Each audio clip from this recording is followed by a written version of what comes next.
Hi అందరికీ నమస్కారం. Welcome to it's TV health. నేను మీ యాంకర్ త్రిపుర. ప్రస్తుతం మనతో పాటు ఉన్నారు డాక్టర్ చైతన్య చల్లా, సీనియర్ కన్సల్టెంట్ జనరల్ మెడిసిన్. వారితో మాట్లాడే అసలు జనరల్ మెడిసిన్ అంటే ఏంటి, ఎటువంటి సిచ్యువేషన్లో మనం జనరల్ మెడిసిన్ని కన్సల్ట్ అవ్వాలో డాక్టర్తో మాట్లాడి తెలుసుకుందాం. Hello doctor. సార్, జనరల్గా పేషెంట్స్కి జనరల్ మెడిసిన్ అంటే అంత అవగాహన లేదు. అంటే ఎలాంటి సిచ్యువేషన్లో జనరల్ మెడిసిన్ని కన్సల్ట్ అవ్వాలని చెప్పేసి తెలియదు. అసలు యాక్చువల్గా జనరల్ మెడిసిన్ అంటే ఎలాంటి వాటికి ట్రీట్ చేస్తూ ఉంటారు, ఎలాంటి సిచ్యువేషన్లో జనరల్ మెడిసిన్ని కన్సల్ట్ అవ్వాల్సి వస్తుంది సార్? అమ్మ, జనరల్ మెడిసిన్ అనేది ఎంబీబీఎస్ తర్వాత MD degree. So general medicine చేసిన తర్వాతే మనం cardiology speciality, neurology speciality, nephrology speciality, gastroenterology speciality చేయాలి. So MD general medicine basically ఏంటంటే ఆల్మోస్ట్ 80-90% ఆఫ్ బాడీ హెల్త్ అంతా జనరల్ మెడిసిన్నే చూస్తాం. ఇప్పుడు ఇండియాలో ఏంటంటే నాకు చెస్ట్ పెయిన్ ఉంది, నాకు కార్డియాలజిస్ట్ తెలుసు, లేదా ఎవరినో ఫోన్ చేసి కార్డియాలజిస్ట్ పేరు అడిగి ఆయన దగ్గరికి వెళ్ళిపోవడం. ఆ చెస్ట్ పెయిన్ గుండె వల్లేనా యాసిడ్ వల్ల అనేది ఆలోచించండి జనాలు. కార్డియాలజిస్ట్ తెలుసు కాబట్టి వెళ్ళిపోతారు. వామిటింగ్ ఉంది అనుకోండి, ఏదో ఫుడ్ తిన్నారు అయి ఉండొచ్చు, కానీ నాకు ఎండోస్కోపీ చేసేయాలి, గ్యాస్ట్రెంట్రాలజిస్ట్ నాకు తెలుసు, నేను ఆ హాస్పిటల్కి వెళ్ళిపోతా. ఇది మేజర్ ప్రాబ్లం. సో మీరు అడిగిన క్వశ్చన్ కరెక్ట్ అమ్మా. జనరలీ ఏ బేసిక్ ప్రాబ్లం ఉన్నా, ఫీవర్ అయినా, హెడ్ఏక్ అయినా, లూజ్ మోషన్ అయినా, మైల్డ్ చెస్ట్ డిస్కంఫర్ట్ అయినా, బయట తిన్నారు పొట్టలో కారంగా ఉంది యాసిడిటీ అయినా, చిన్న గిడ్డినెస్ వస్తుంది, మనం అందరం ఏంటి న్యూరాలజిస్ట్ దగ్గరికి వెళ్ళిపోదాం, అట్లా అవన్నీ అవసరం లేదు. ఆ లెవెల్ వరకు అన్నీ జనరల్ మెడిసిన్ దగ్గరికే జనరల్గా వెళ్ళాలి. ఇప్పుడు మీరు అమెరికా, యూరప్, లండన్ ఇవన్నీ చూసారనుకోండి, పేషెంట్ ఫస్ట్ జనరల్ మెడిసిన్కే వెళ్ళాలి, అది వాళ్ళ రూల్. అవును సార్. జనరల్ మెడిసిన్కి వెళ్ళిన తర్వాత అక్కడ డయాగ్నోసిస్ అయిపోయి ట్రీట్మెంట్ అయిపోతుంది 90% జనాలకి. ఓకే. అక్కడ అవ్వంది అంటే మీరు ఫిజిషియన్, మీరు ఏదో ప్రాబ్లంతో జనరల్ మెడిసిన్కే వెళ్ళాలి, మీకు ఆప్షన్ లేదు కాబట్టి మీరు వెళ్ళారు, విచ్ ఇస్ నా ప్రకారం అదే ప్రాసెస్ కరెక్ట్ అమ్మా. అక్కడికి వెళ్తే వాళ్ళు ఓకే ఇది కార్డియాక్ ప్రాబ్లం లాగా ఉంది, ఈ మందులు వాడండి చూడండి అని పెట్టి మళ్ళీ పంపిస్తారు. సో ఈసీజీలో మార్పులు ఉన్నాయి కాబట్టి కార్డియాలజిస్ట్కి మిమ్మల్ని పంపిరు, మీకు వెళ్ళే అవసరం లేదు, మీరు కార్డియాలజిస్ట్ దగ్గర ఆయన టైం కూడా మీరు వేస్ట్ చేసే అవసరం లేదు. ఒక 90% వరకు జనరల్ మెడిసిన్ తోటి సెటిల్ అయిపోతాయి. ఈసీజీ చేంజెస్ ఉన్నాయి, సో మీకు డ్రాప్ టెస్టో, బిఎన్పియో, ఎకో చెయ్యాలి, చేసుకోండి. అది నార్మల్ ఉందనుకోండి, కార్డియాలజిస్ట్ ఎందుకమ్మా? మీకు తెలుసు కాబట్టి మనకి ఇండియాలో నాకు ఆయన తెలుసు ఈయన తెలుసు అని వెళ్ళిపోతారు, అది అవసరం లేదు. ఒక విధంగా కార్డియాలజిస్ట్ కూడా ఓపీలో చేస్తుంటే స్టెంట్లు ప్రొసీజర్ ఎవరు చేస్తారమ్మా? యాజ్ ఇట్ ఈస్ మనకి 1000 కన్నా తక్కువ కార్డియాలజిస్టులు ఉంటారు. ప్రతి ఒక్కరికి కార్డియాలజిస్టే కావాలి అంటే కార్డియాలజిస్ట్ ప్రొసీజర్ ఎప్పుడు చేయాలి? మీరు కార్డియాలజిస్ట్ టైం వేస్ట్ చేస్తున్నట్టే కదా. సేమ్ థింగ్, ఇప్పుడు నాకు ఆ గ్యాస్ట్రెంట్రాలజిస్ట్ తెలుసు కాబట్టి నేను అక్కడికే ఎండోస్కోపీ. ఇప్పుడు ఏ గ్యాస్ట్రెంట్రాలజిస్ట్ అయినమ్మా ఎండోస్కోపీ, కొలనోస్కోపీ చెయ్యకుండా మీ ప్రాబ్లం చెప్పలేరు. అలాగే కార్డియాలజిస్ట్ ఈసీజీ, ఎకో, మీ యాంజియోగ్రామ్ చేయకుండా ఏ కార్డియాలజిస్టు మీకు మీ ప్రాబ్లం చెప్పలేరు. సో 95% జనాలకి ఈసీజీ, ఎకోనే కదా, అది ఫిజిషియన్ కూడా చేస్తారు. సో అది చెస్ట్ పెయిన్ నుంచి మీకు యాసిడిటీ ఉంది, వామిటింగ్ ఉంది, నిన్న స్పైసీ ఫుడ్ తిన్నారు, బయట తిన్నారు, స్విగ్గీలో తిన్నారు, ఇప్పుడు మీకు పొట్ట కారంగా ఉంది, గ్యాస్ట్రెంట్రాలజిస్ట్ ఎందుకు? You can go to a good general physician. ఆ జనరల్ ఫిజిషియన్కి క్వాలిటీ కొంచెం ఉండాలి, అంటే ఎవరికి ఎండోస్కోపీ చెయ్యాలి, ఎవరికి అవసరం లేదు అనేది. ప్రాబ్లం ఎక్కడొస్తుంది? అందరికీ ఎండోస్కోపీ చేస్తున్నారు అనేదే తప్పు. సో ఒక లెవెల్ వరకు బేసిక్ ప్యాంటోప్రెజాల్, రాజో మందు పెట్టుకుని తగ్గించుకుంటాము. ఎవరికి ఎండోస్కోప్ అవసరమో అనేది మనం డిసైడ్ చేసుకొని చేయాలి. అవసరం ఉంది ఎండోస్కోపీ, అల్ట్రాసౌండ్, అందులో ఏమైనా ఉంది గుడ్, మందులు పెడతాం. లేదు ఇది నేను చేయలేను అంటే గ్యాస్ట్రెంట్రాలజిస్ట్. సేమ్ మీరు చెస్ట్ పెయిన్, ఇందాక మనం కార్డియాలజీ అన్నాం, ఈసీజీ నార్మల్ ఉంది, ఎకో నార్మల్ ఉంది, గుండె డాక్టర్ ఎందుకమ్మా? కానీ మనకి తెలుసు కాబట్టి మన ఇండియాలో ఎవరితోటో ఫోన్ చేయించి మా అంకుల్ వస్తున్నారు రా కొంచెం చూడండి, ఇవన్నీ అవసరం లేదు. ఇప్పుడు ఈవెన్ టుడే మా పొద్దున్న నుంచి నాకు కూడా ఎన్నో కాల్స్, అరే కొంచెం తెలిసిన వాళ్ళు చూడు అని. ప్రాబ్లం ఏంటి తెలియదు. Why do you need a speciality? ఇప్పుడు యూరిన్ తగ్గుంది, క్రియాటిన్ ప్రాబ్లమా, యూరిన్ ప్రాస్టేట్ పెరిగి యూరిన్ ఫ్లో అక్కడ ఆగిందా ఫస్ట్ చూడాలి. సో యూరిన్ రావట్లేదు అని నెఫ్రాలజిస్ట్ అవసరం లేదమ్మా. అది మీ ప్రాస్టేట్ వల్ల అనుకోండి, మీకు యూరాలజీ డాక్టర్ కావాలి. లేదా మీరు నీళ్ళు తాగట్లేదు, మీకు లూజ్ మోషన్స్ ఉన్నాయంటే బాడీ హైడ్రేషన్ పోయి డీహైడ్రేషన్లో ఉంటే యూరిన్ ఎక్కడి నుంచి తయారవుతుంది? దానికి సింపుల్ సెలైన్ పెట్టుకోవాలి. సో మనము majority of the times you should go to a general medicine. ఇప్పుడు జనరల్ ఫిజిషియన్నా, జనరల్ డాక్టరా అంటారు. అది తప్పండి. ఒక టైంలో ఏంటంటే జనరల్ ఎంబీబీఎస్ అనేది జనరల్ ఇప్పుడు 70-year-old డాక్టర్స్ ఎవరైనా చూస్తే ఆ టైంలో ఎండీలే తక్కువ అమ్మా. వాళ్ళే స్పెషాలిటీ 1970s కార్డియాలజిస్టులు ఎక్కడున్నారమ్మా? న్యూరాలజిస్టులు ఎక్కడున్నారు? ఎవరు లేరు. అప్పటి వరకు ఎంబీబీఎస్ ఎండిఏ. దాని తర్వాత ఈ స్పెషాలిటీస్ వచ్చినాయి. ఈ స్పెషాలిటీస్ వచ్చిన తర్వాత అందరికీ ఆ స్పెషాలిటీని పుష్ చేయడం అనేది తప్పు. అది చేసే అవసరం లేదు. పేషెంట్కి డబ్బులు వేస్ట్, డాక్టర్ గారికి వాళ్ళ టైం కూడా వేస్ట్. ఇప్పుడు ఓపీలో అన్నెసెసరీ నార్మల్ ఈసీజీ, నార్మల్ ఎక్కువ చూస్తా కూర్చుంటే నిజంగా సిక్ అయిన పేషెంట్ని ఎమర్జెన్సీలో ఎట్లా చూడగలుగుతారు? అది ఒక విధంగా చూస్తే టైం కూడా పోతున్నట్టే కదా. సో మోస్ట్ ప్రాబ్లమ్స్, మీ ఫీవర్ అయినా, హెడ్ఏక్ అయినా, మైల్డ్ బ్రీదింగ్ ప్రాబ్లం అయినా, చెస్ట్ డిస్కంఫర్ట్ అయినా, కొంచెం టింగ్లింగ్ వస్తుంది, నాకు కొంచెం వీక్నెస్ ఉంది, పెరాలిసిస్, కొంచెం ఒక లెవెల్ వరకు జనరల్ మెడిసిన్ చేయగలుగుతారు. సో కార్డియాలజిస్ట్ జనరల్ మెడిసిన్ కన్నా ఏం చేయగలుగుతారు? సో మీ ఈసీజీ ఎక్కువ నార్మల్ ఉంటే ఇంకా కార్డియాలజిస్ట్కి రోల్ లేదు కదమ్మా. సో కానీ ఈసీజీలో మార్పులు ఉన్నాయి, పేషెంట్కి ఆయాసం ఉంది, పేషెంట్కి బేసిక్ మందులతోటి ఏం రిలీఫ్ లేదు. యాంజియో చేయాలంటే జనరల్ ఫిజిషియన్ యాంజియో చేయరు, అది కార్డియాలజిస్టే. మీరు బయట తిన్నారు, ఆయిలీ ఫుడ్ తిన్నారు, కారం తిన్నారు, మీకు యాసిడిటీ ఉంది, యాంటాసిడ్ ప్యాంటోప్రజోల్ మందుతో మీకు తగ్గట్లేదు, దీనికి ఎండోస్కోపీ అవసరం. జనరల్ ఫిజిషియన్కి ఎండోస్కోపీ చేయలేరు, గ్యాస్ట్రోఎంటరాలజిస్ట్. న్యూరాలజీ, ఇప్పుడు మీకు వీక్నెస్ ఉంది, హ్యాండ్ లెగ్, ఫస్ట్ ఏంటమ్మా సిటీఆ ఎంఆర్ఐ? అది ఏ ఎంబీబీఎస్ డాక్టర్లు చేయగలుగుతారు, జనరల్ మెడిసిన్ డాక్టర్లు చేయగలుగుతారు, న్యూరాలజిస్ట్ కూడా చేయగలుగుతారు. ఆ ఎంఆర్ఐ అయిన తర్వాతే కదా ఆ రిపోర్ట్ ప్రకారం మీకు స్ట్రోక్ ఉందా లేదా, ఇన్ఫాక్టా, బ్లీడా. ఇప్పుడు ఇన్ఫాక్ట్ అంటే బ్లడ్ వెళ్ళట్లేదు, దానికి న్యూరాలజిస్ట్ అవసరం. ఎందుకంటే ఆ తగ్గించే మందు ఇవ్వాలి ఆ 3 గంటల లోపల. ఆ 3 గంటలు దాటిందనుకోండి, ఆ మందు న్యూరాలజిస్టే జనరల్గా ఇవ్వాలి. విలేజ్లో అనుకోండి జనరల్ మెడిసిన్ కూడా ఇవ్వచ్చు. కానీ ఇట్లాంటి స్పెషాలిటీ హాస్పిటల్ న్యూరాలజిస్ట్ ఉన్నప్పుడు it is correct to take neurology opinion. కానీ అది బ్లీడింగ్ ఉందనుకోండి, న్యూరాలజిస్ట్ ఏం సంబంధం, దానికి న్యూరో సర్జన్ కావాలి. సో ఇవన్నీ డిసిషన్ ఎక్కడ? At general physician level, in the OP, in emergency.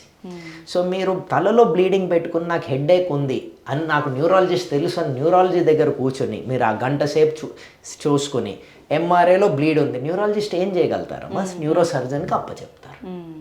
So మీ టైము మీకు ముఖ్యమే కదా, ఆ టైము పోయింది కదా.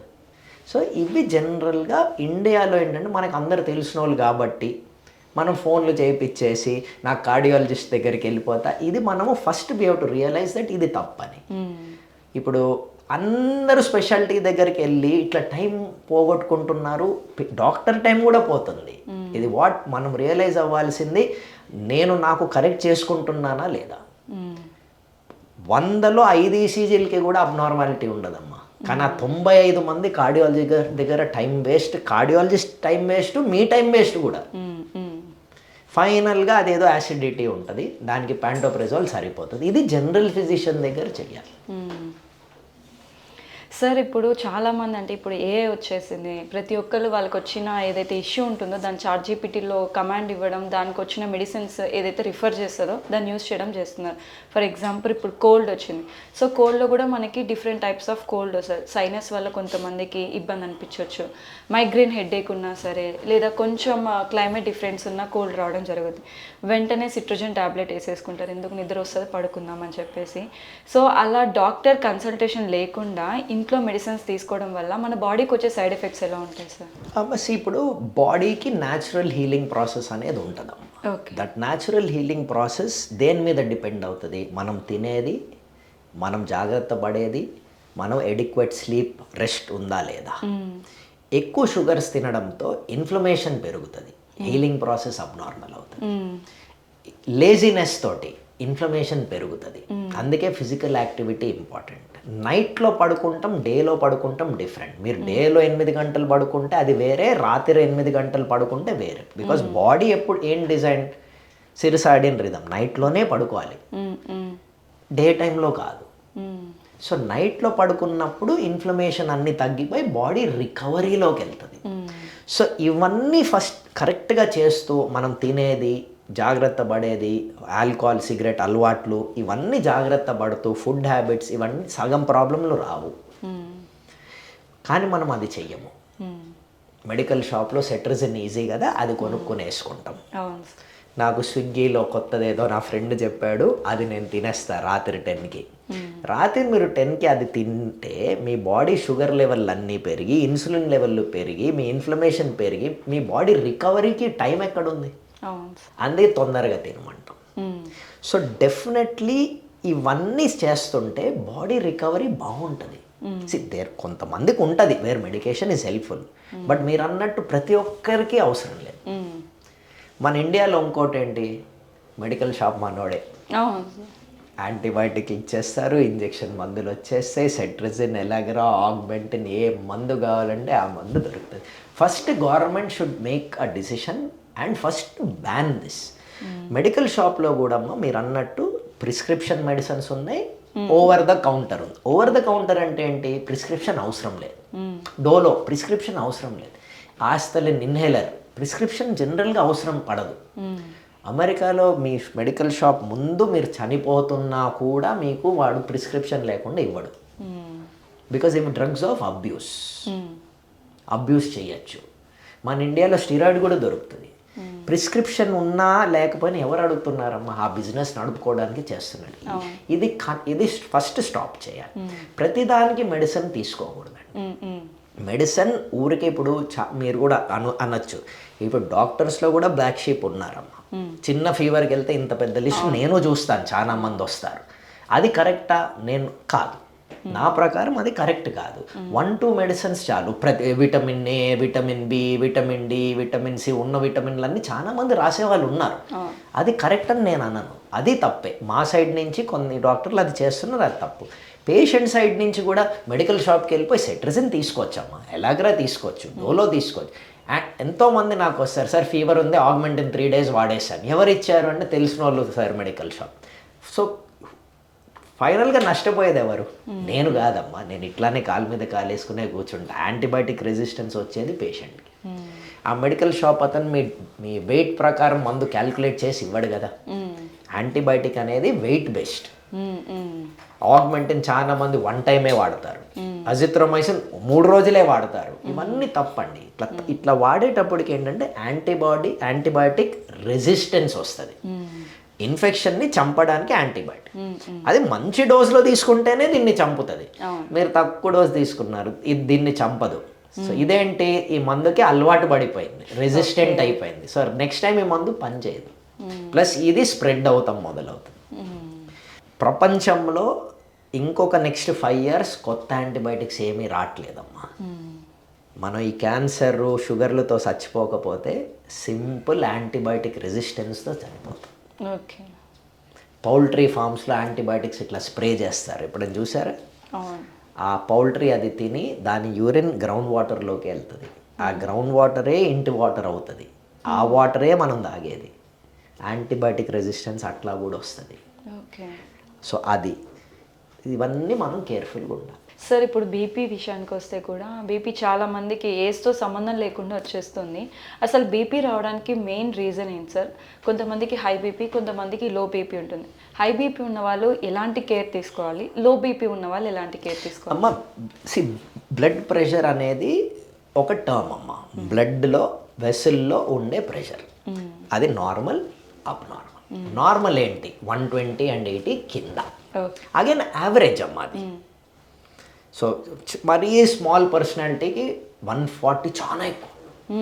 మరీ పెద్ద పర్సనాలిటీ 7 feet ఉన్నారనుకోండి, ఆయనకి 120 ఎట్లా సరిపోద్దమ్మా. సో అది 120/80 అనేది యావరేజ్. సో యావరేజ్ మీరు అర్థం చేసుకున్న తర్వాత హై ఏంటి, 120 to 130, 80 to 90 ఇస్ ప్రీ. ఇది ప్రీ అంటే మీకు వచ్చే ఛాన్స్ ఉంది. 140/90 దాటుతే హైపర్ టెన్షన్. ఓకే, అది 2 types, 140/90 to 160/100. 140 to 160, 90 to 99 stage 1. 160/100 పైన స్టేజ్ 2 ఉండేది రెండే. ఓకే, 99% ఇండియాలో స్టేజ్ 2లోనే ఉంటారు. ఓకే, ఎందుకంటే నాకు బాగానే ఉందిగా, ఉప్పు తగ్గించేస్తా, హోమియో వాడతా, ఆయుర్వేద వాడతా, అన్ప్రూవన్ సైన్స్లోకి వెళ్తారు. సో స్టేజ్ 1లో ఉన్నారు అంటే ఐడియా ఏంటి, మీరు ఆల్రెడీ మందుల్లో ఉన్నారు, మందులు వాడాలి. మీరు ఉప్పు తగ్గించుకుంటా, మా పక్క డాక్టర్ ఆయుర్వేద ఇచ్చాడు, హోమియోపతి వాడతాను అని, అది వర్క్ అవుతుందా లేదా కూడా మీరు చూసుకోవాలి. సో మీరు నార్మల్ ఉంటే వెరీ గుడ్. ప్రీలో ఉన్నారు అంటే ఇక్కడే మీ ఛాన్స్ దాన్ని నార్మల్కి తెచ్చుకోవడానికి. మీరు తెచ్చుకోలేదనుకోండి, అది స్టేజ్ 1, నెక్స్ట్ స్టేజ్ 2. సో బీపీతో సరే హై బీపీ ఉంది అయితే ఏంటి, ఇప్పుడు బీపీ 180, 100 ఉంది, 180/140 ఉంది, 200 అయితే ఏంటి. ప్రాబ్లం ఏమిటంటే హై బీపీ తోటి మీ బ్లడ్ ప్రెషర్ గుండె నుంచి అయోటా నుంచి వెళ్ళి బాడీలోకి వెళ్ళాలి. అది వెళ్ళినప్పుడు ఐలోకి వెళ్ళి ఐలో బ్లీడ్ అవుతుంది, రెటినల్ డిటాచ్మెంట్, బ్లీడ్ అయి బ్లైండ్నెస్. బ్రెయిన్లో బ్లీడ్ అవుతే స్ట్రోక్, హై బ్లడ్ ప్రెషర్ వల్ల హార్ట్ ఫ్లో బ్లాక్ అవుతే heart attack, kidney failure, aortic rupture, transaction, ఇవన్నీ అవ్వచ్చు. సో 160 పైన రోజు బాగానే ఉంటుందమ్మా, సడన్గా 180 వెళ్తుంది, దాన్ని యాక్సిలరేటెడ్ హైపర్ టెన్షన్ అంటారు, సడన్గా పెరిగింది. అది 2 టైప్స్, అర్జెన్సీయా, ఎమర్జెన్సీయా. అర్జెన్సీ అంటే తలలో బ్లీడింగ్ అయ్యే ఛాన్స్ ఉంది కానీ అవ్వలేదు, కంట్లో బ్లైండ్నెస్ బ్లీడ్ అయ్యే ఛాన్స్ ఉంది కానీ అవ్వలేదు, కిడ్నీ ఫెయిల్ అయ్యే ఛాన్స్ ఉంది కానీ అవ్వలేదు, హార్ట్ అటాక్ వచ్చే ఛాన్స్ ఉంది కానీ అవ్వలేదు, అది అర్జెన్సీ, అర్జెంటుగా తగ్గియాలి.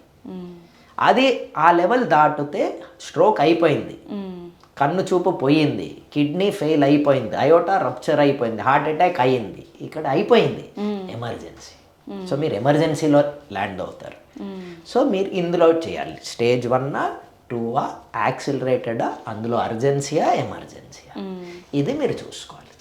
ఎమర్జెన్సీ అయిన తర్వాత పాయింట్ ఏంటమ్మా, హార్ట్ అటాక్ వచ్చిన తర్వాత ఏంటమ్మా, స్ట్రోక్, కిడ్నీ ఫెయిలియర్ వచ్చిన తర్వాత మీరు జాగ్రత్త పడతాం ఏంటి, ముందే జాగ్రత్త పడ.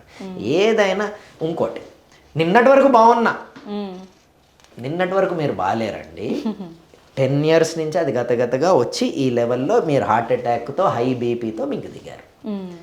మీరు ఎందుకు బాగున్నారు అంటే మీ బ్రహ్మ, మీరు చెక్ చేసుకోలేదు కాబట్టి. చెక్ చేసుకుని ఉంటే ఇవన్నీ తెలుస్తాయి, మీరు జాగ్రత్త పడతారు. మన ఇండియాలో ఇంకోటమ్మా, నేను అన్ని కొంచెం తగ్గించేసి చూస్తానండి, మళ్ళీ రారు పెట్టరు, బ్లీడ్ తోటి అన్ని స్ట్రోక్లు, హార్ట్ అటాక్ వచ్చిన తర్వాత తెలుస్తుంది. సో లైఫ్ ఈజ్ ఇంపార్టెంట్ అండి, మీరు బతికేదే ఒక టైం, అది కూడా మీ బతికేదే మీ బాడీలో, మీ బాడీనే మీరు సరిగ్గా చూసుకోకపోతే ఇంక పని చేసి ఉద్యోగాలు ఎవరి కోసం అమ్మా. అవును సార్.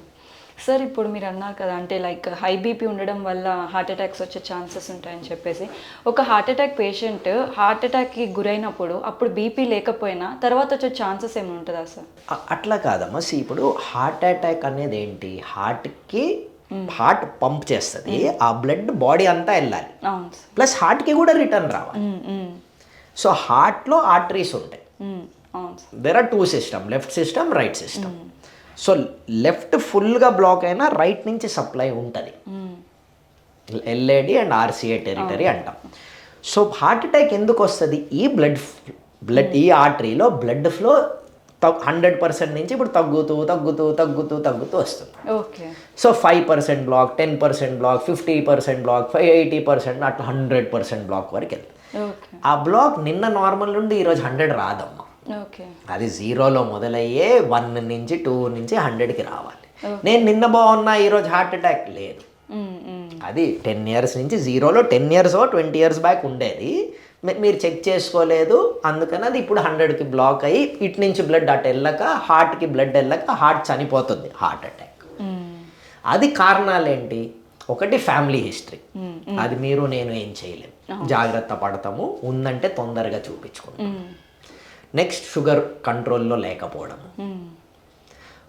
డయాబెటీస్ ఎవరిని చంపదమ్మా, అన్కంట్రోల్ డయాబెటీసే అందరినీ చంపుతుంది. బీపీ, బ్లడ్ ప్రెషర్ ఉంది, మందులు వాడండి, కంట్రోల్లో పెట్టుకోండి, ఇవి రావు.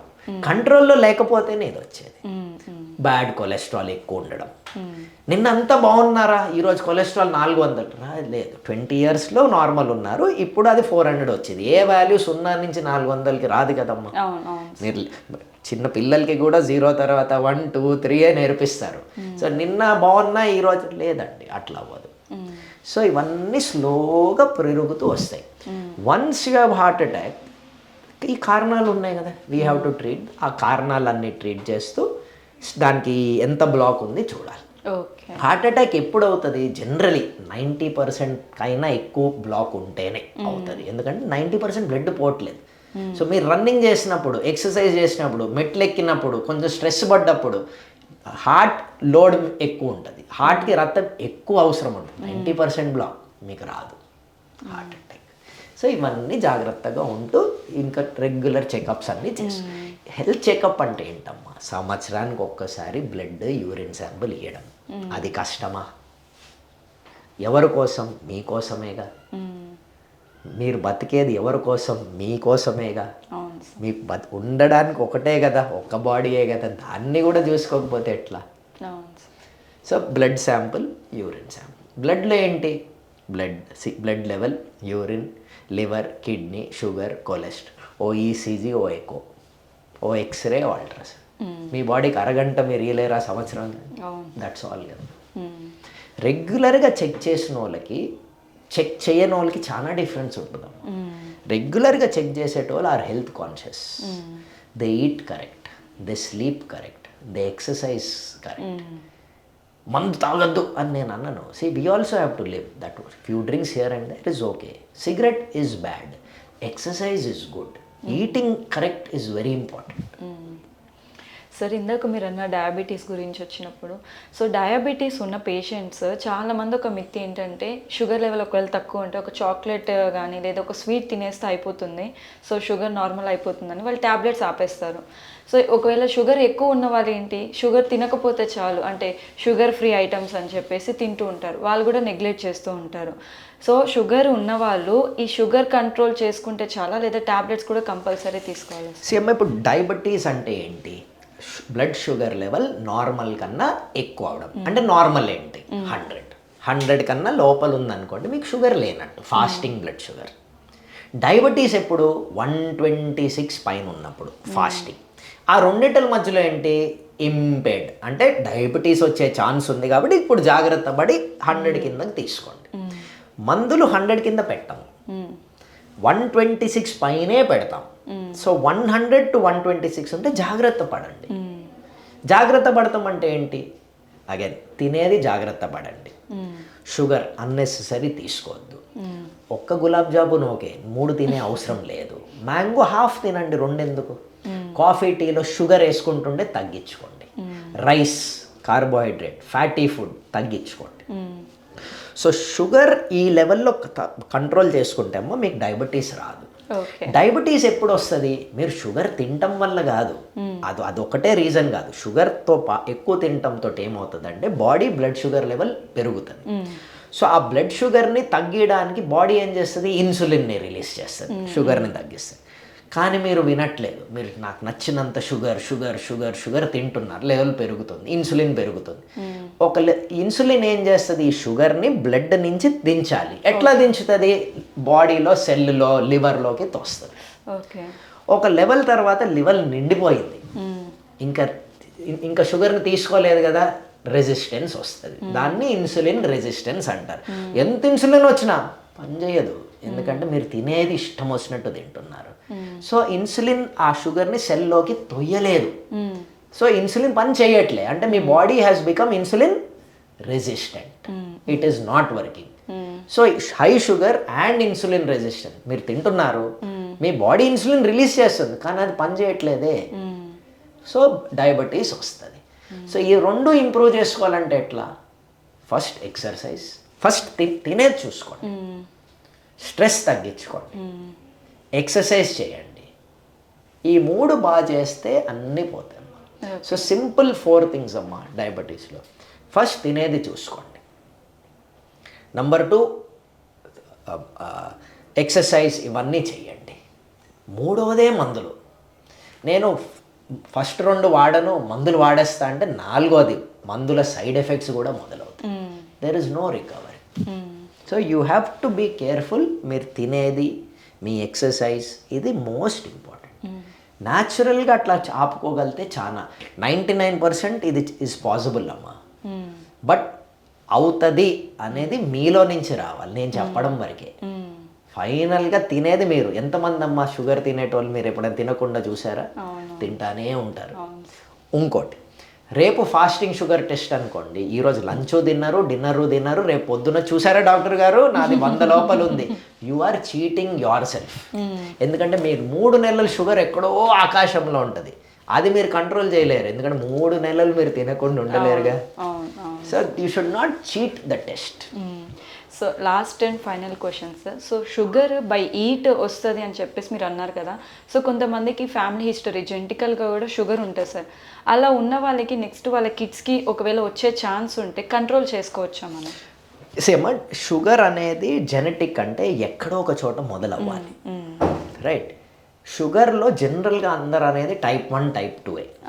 No, there are maturity onset diabetes in the young అని ఇంకొకటి ఉంది. అదే ఒకటే 17 టైప్స్. జనాలు దాని గురించి మాట్లాడరు. సో టైప్ 1 ఏంటి? ఇన్సులిన్ ప్రొడక్షన్ లేదు. టైప్ 2 ఏంటి? నేను చెప్పినట్టు ఇన్సులిన్ రెసిస్టెన్స్.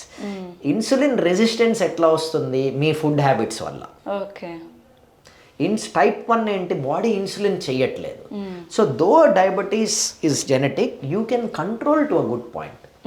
మీరు అసలు షుగరే తినట్లేదు అనుకోండి అమ్మా, unless you have some pancreatic tumor, glucagon releasing లో some issue, then problem ఉంటుంది.